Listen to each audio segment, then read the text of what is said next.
You've got rocks in your head? Yes, and that's been reaffirmed by half the hotel. I think we've got rocks in their heads for biking up Danzy's Pass. In fact, when we tell them we've been biking up Mackenzie's Pass, they think we've got more than rocks in our heads.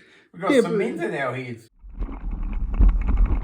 A few drinks over dinner can give you a lot of bravado to make you think that you can do lots of things, like ride from Picton to Blenheim via Port Underwood.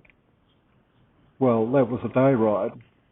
Then there were 20 other day rides, starting with the Arbitrary Valley, then heading on to Molesworth Station, and getting higher and higher as we went, getting up to 1,145 metres. If we could bike over Ward Pass, this is getting exciting.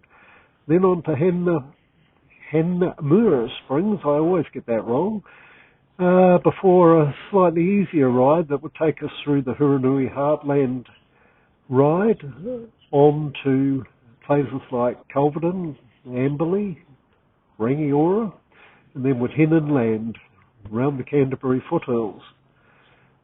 Exotic places such as Rakaya Gorge, and then a long push across the South Canterbury Plains to Geraldine. We weren't really looking forward to that ride. It was mainly through rural heartland and pretty flat in places, although the odd hill was thrown in just to keep us going. From Geraldine it was going to get exciting again as we headed back into the mountains. We decided to do a dog leg up to Fairley, and then across the remote Mackenzie Pass would take us on to Tekapo and onto the Alps to Ocean Trail for about 200 or so kilometres around Lake Pukaki, Lake Ohau, down to Omarama, then along the Waitaki River, before getting to Duntroon of all places, where we would head inland over Danzy's Pass, which Howard assured me was a piece of cake. He had driven over it and it wasn't a problem for the car at all. Then it was on to the Otago Rail Trail. Well, this was sort of covering all ground for both of us, but it was a way to get us through to Alexandra, then on up the Cluthers, along the Lake Dunstan Trail to Cromwell, before heading across what looked as though it would be the toughest ride of the trip through the Nevis Valley, which dropped us then down into Garston and Southland and on to the Round the Mountains Trail. There was a quick detour into Lumsden, which looked interesting, up to Mossburn, and then rather heading out to Milford, we would head back through the mountains up to Mount Nicholas Station. A quick jaunt down to Walter Peak, onto the Earnslaw, and back to Queenstown.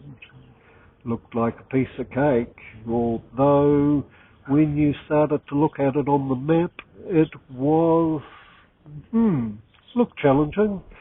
Well, now it's time for the rubber to hit the road.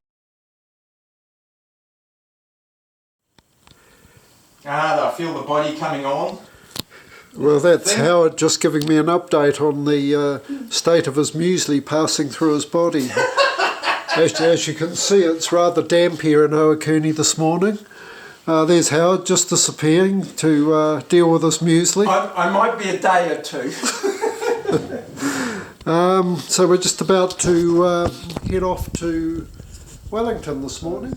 We're all packed up here, ready to... Howard's got his nice big bag there and his nice little backpack with his banana. And we can see the banana tucked away nicely in there. So we've got panniers, front roll, some water bottles, glasses. Yeah, I'd better make sure I take them all. Well, that's about it for now. We'll update later on. Well, the journey began with a patsy ride from Seatoun to the ferry terminal in Wellington. We were feeling pretty gung-ho after that, and with a flat crossing of Cook Strait, by the time we hit Picton, got our bags loaded onto the bike and found our way to our accommodation, we were raring to go.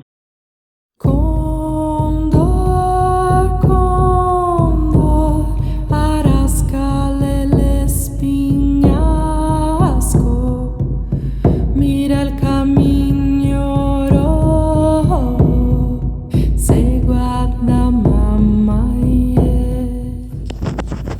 first big hill of the morning, and yeah, the gradient's pretty tough. Working up a sweat, and how it's disappeared into the clouds. I guess I'll catch up with them in a half an hour or so.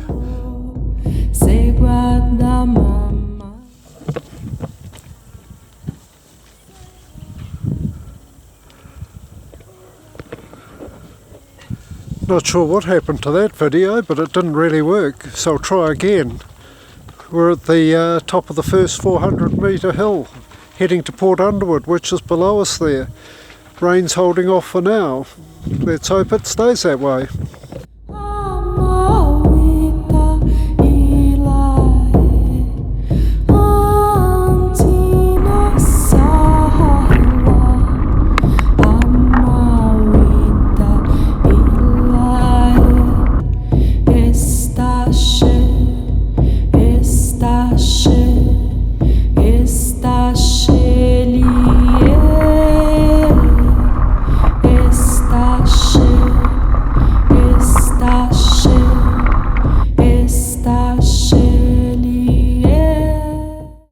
The second 21 kilometres of steep hills and soft gravel had me ready to wave the white flag by the time we got to Blenheim.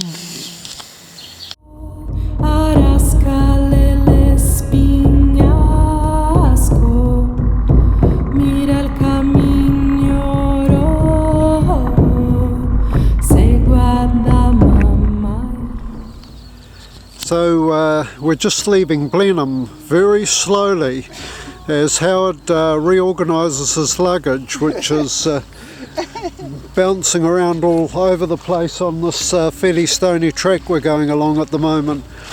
You can see it's a very technical exercise here as he gets that bag. He's got to get it off and delve into the big red bag and then rearrange stuff that he had arranged correctly yesterday and went and mixed up the formula today. And I'm just going to go over and hold the bike here for a minute because we don't want it to fall over. And you can see that Howard's got some pretty heavy duty stuff there. No one's going to steal his bag off the back of his bike in a hurry. And my bike, well, that's way too heavy, as I found out yesterday.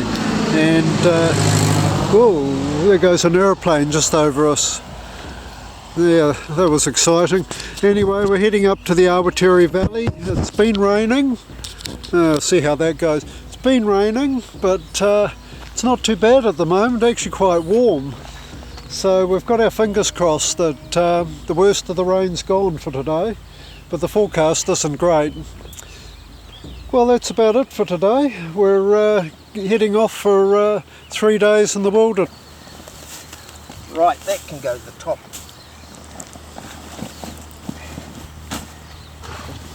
Taking that.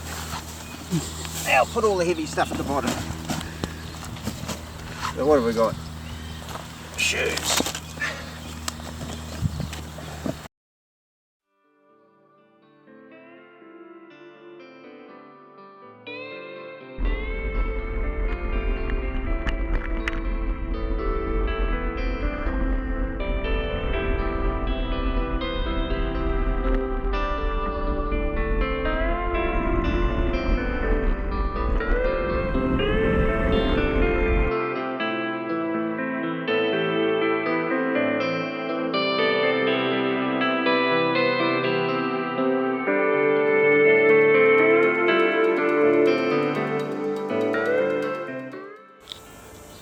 Started that second day feeling remarkably well, given the previous day's efforts.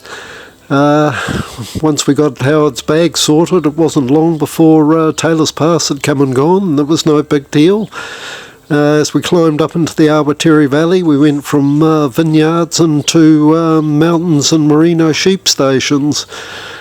The hills got fairly steep again.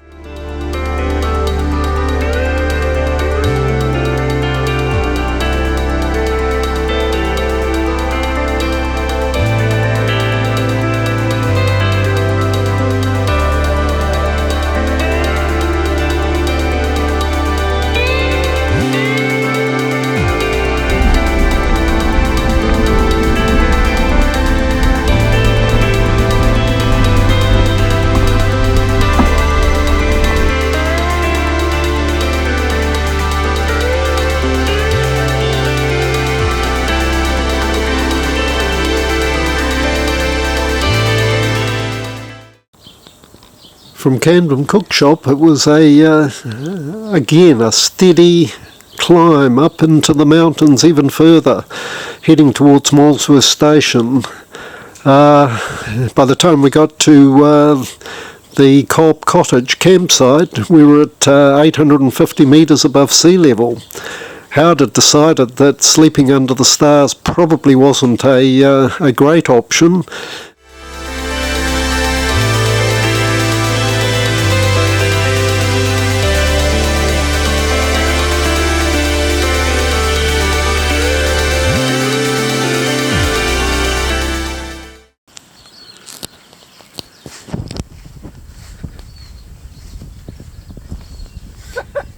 This is to prove. So is it on video? So Howard, you're sleeping on the hard ground, are you? I am. Why? Because I don't want to sleep too close to you. You haven't got much of a choice on that one. Oh, look, looks like a bit of rain coming.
It was our fourth day of consistent climbing. This time we headed up to 1,145 metres as we headed over Ward's Pass, then into the Acheron Valley, before finally making our way along the Clarence River to Jack's Pass, which took us on a fairly terrifying descent into Hanmer Springs.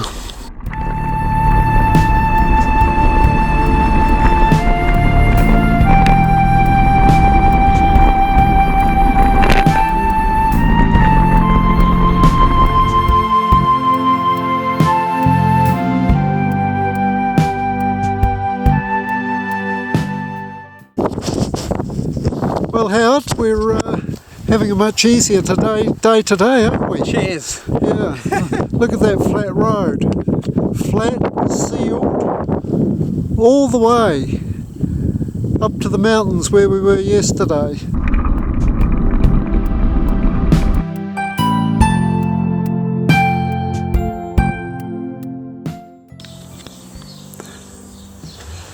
At Hamner I got rid of the camping gear and my panniers.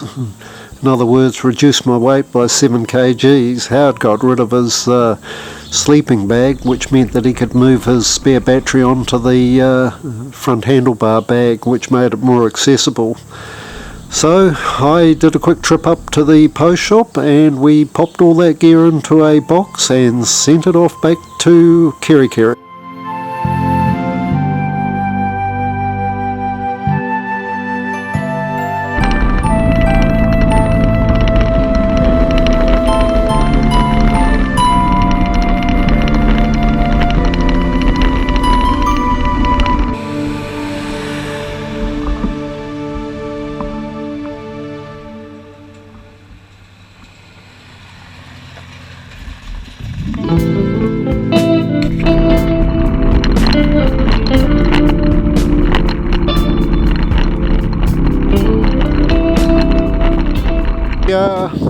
Huranui Heartland ride Waikari to Amberley, hopefully for a nice steak and cheese pie or something. But anyway, Howard just hit a pothole and Big Red got absolutely upset and decided to nearly fall off his bike. So you can see how it's busy organising Big Red. So what's the verdict? Is Big Red unhappy? Coming right with a band-aid.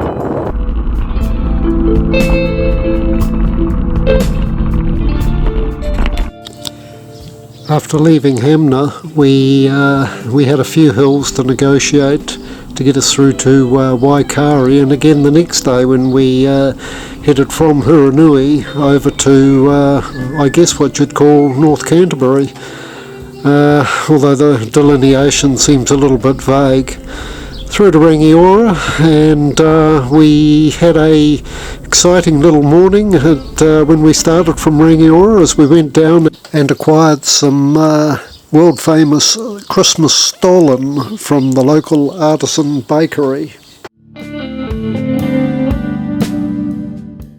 So here we are in Oxford, and Big Red has struck again. Howard has washed his gloves and put them away in Big Red, so now he's got to unpack it all and dive into Santa's sack. Anyway, that gives us more time to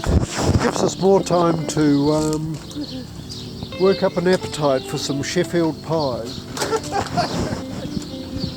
So well done. Howard gets Dummy of the Day award. Howard's e-bike was centre stage at Oxford with the young lad who lived there, Corey. He'd built himself an electric cart and was breaking his neck to display it to us the next morning. You've done a great job. Just going to the motorway, unfortunately.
That ride through to Fairlie was wet and cold, and despite Howard's prediction that the rain would be gone by 9:30 when we left, the Met Service forecast proved far more accurate, and we saw the rain finally ease off about 2 o'clock in the afternoon. It was cold, it required our thermals, although Howard held off for as long as he could, but eventually conceded that some warmer clothes were necessary.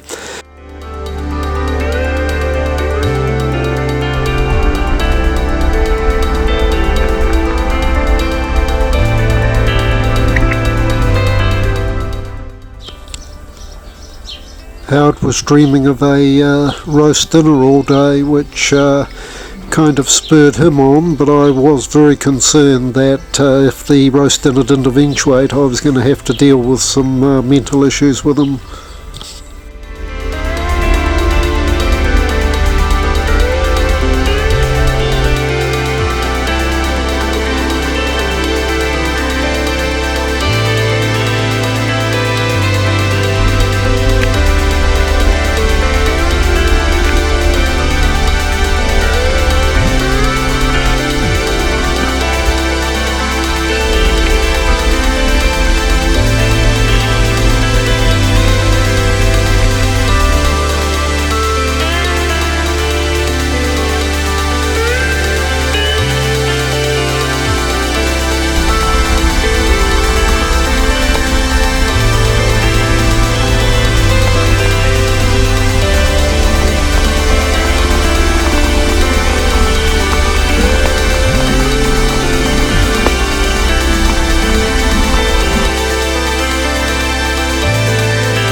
morning, Howard. You're feeling well fed after that big breakfast? Beautiful breakfast. We're just here at the, what's this, Tekapo A, B, C, D or E there. Oh, we'll call it Z.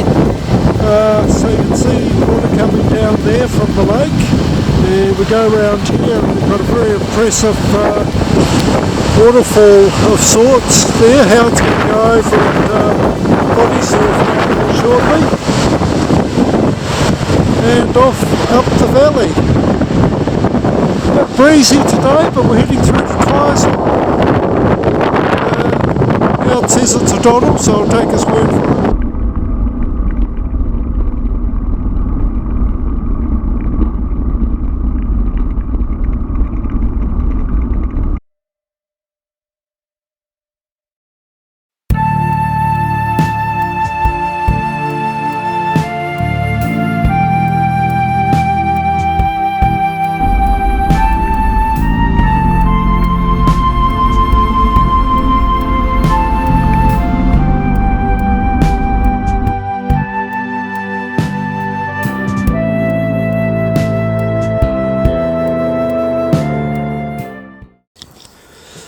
The Mackenzie country was probably one of the highlights of the ride, with initially the remote Mackenzie Pass. We didn't enjoy the brief stint along the state highway to Lake Tekapo quite so much, but then it was on to the Alps to Ocean and some spectacular canals, lakes, mountains, you name it. It had a bit of everything. In Twizel we had a game of find the shops.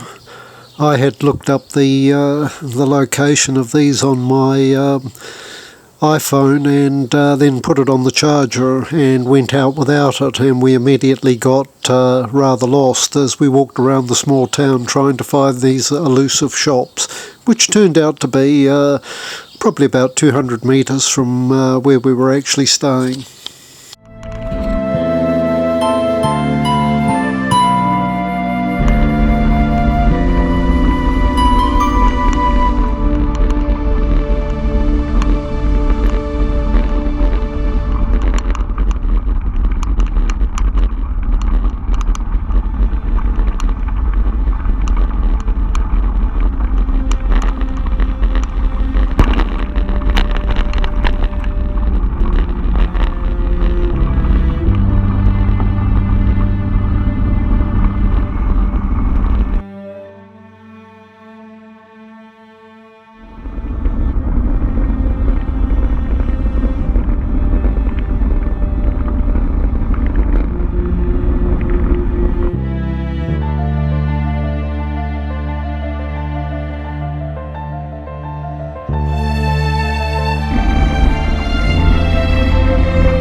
with his analogue book.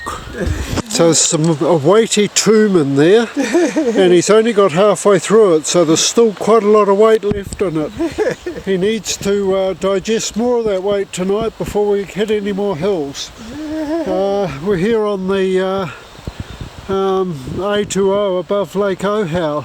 We can see where the fire went through, a couple of years ago, and we can see the beech trees that missed the fire over here. So we're about halfway into our ride and climbing up to 900 metres here. So the book might get a little bit lighter as it goes higher, don't know.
The Waitaki Valley turned out to be far more spectacular than we were anticipating, with the new section of the Alps to Ocean around Lake Benmore being particularly well, it was a challenging ride, but also very spectacular scenery and places.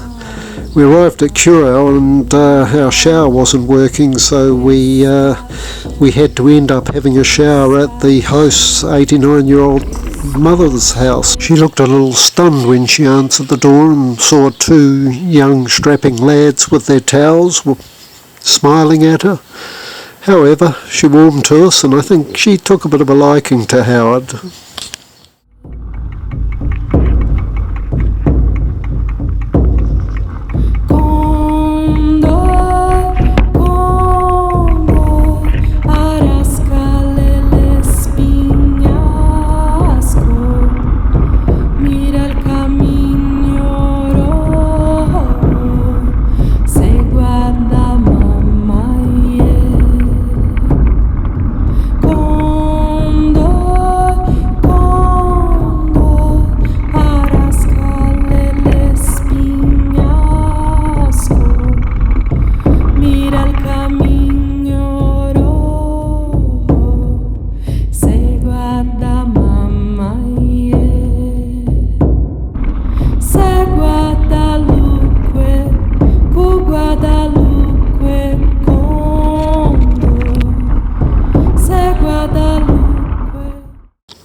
When I rechecked the route to Danzy's Pass Hotel, I realised that Canute was taking us up a bridle path, which we decided probably wasn't worth attempting, given that we didn't know what sort of state it was in. So that immediately added an extra 15 kilometres and quite a bit more climbing to what was already looking to be a challenging day. It was also a cold day, and while waiting for me to grind my way up to the top of the pass, Howard had to hunker down in the tussocks to stop suffering from hypothermia. And I don't think he really recovered. When we got to the hotel, he went in to check in and managed to get himself locked in there somehow. He couldn't find the doors, much to the amusement of the patrons.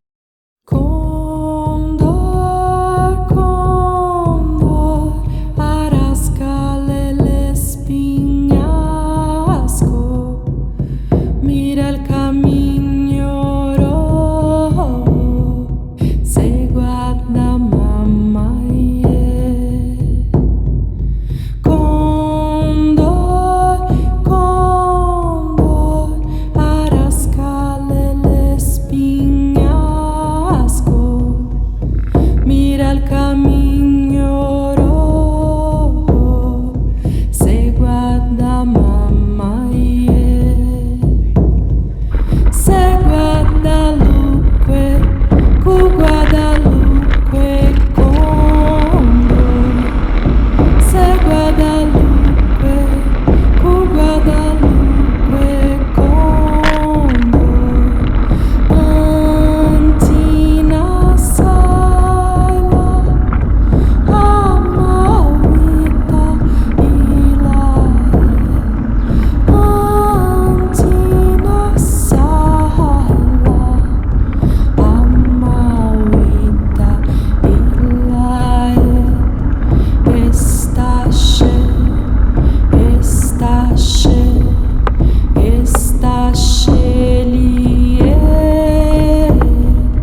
From Danzies it was a quite a long haul through to Omakau, and then the next day was really quite challenging as we hit yet another one of these nor'wester gales, which was channeled through the narrow gap of the Cromwell Gorge. Howard here in the top trying to stand up in the wind and tie his bottle up. Blowing a flaming gale, and we don't think we're ever going to get to bloody Bannockburn. Oh, look, it's good.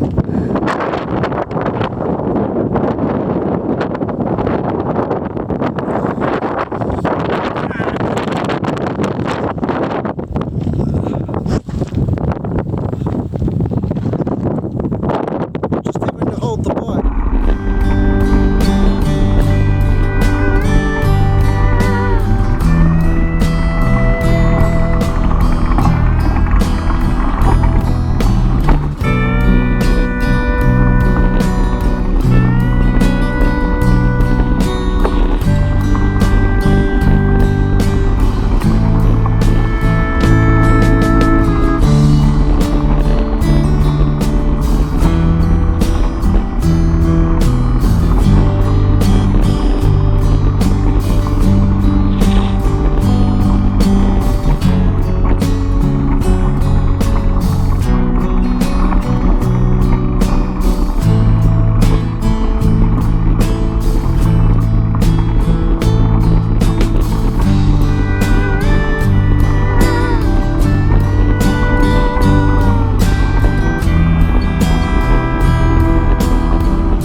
the strategy for the Nevis crossing was that I would get up at an hour earlier than Howard and get away.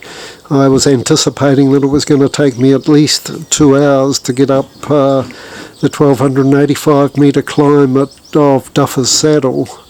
In fact, it took me 2.5 hours, but I was about 3/4 of the way up by the time Howard caught up with me.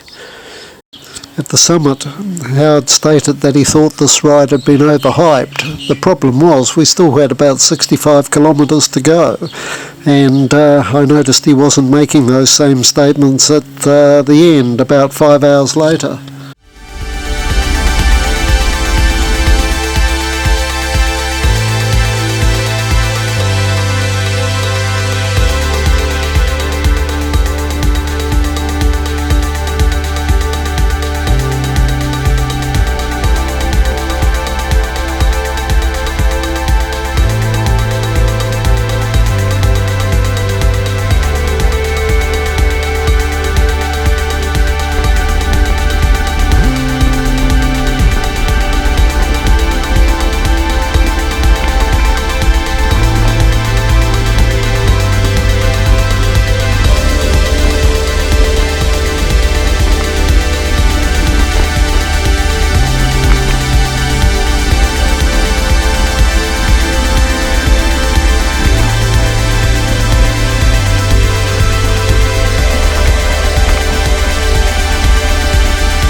So here we are in the, I don't know where the hell we are, do you? Somewhere on the way to Water Just Peak. south of Mavora Lakes. Yeah. Just had a bit of sustenance, and we're just about to get into the mountains proper. It's just a few little bumps out here that tiny compared to what we've been through so far.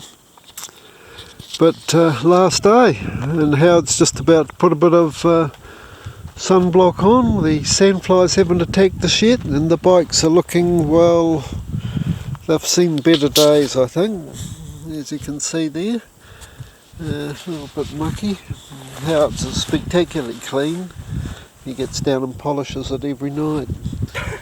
And this is his spare battery bag with his blower in the top there.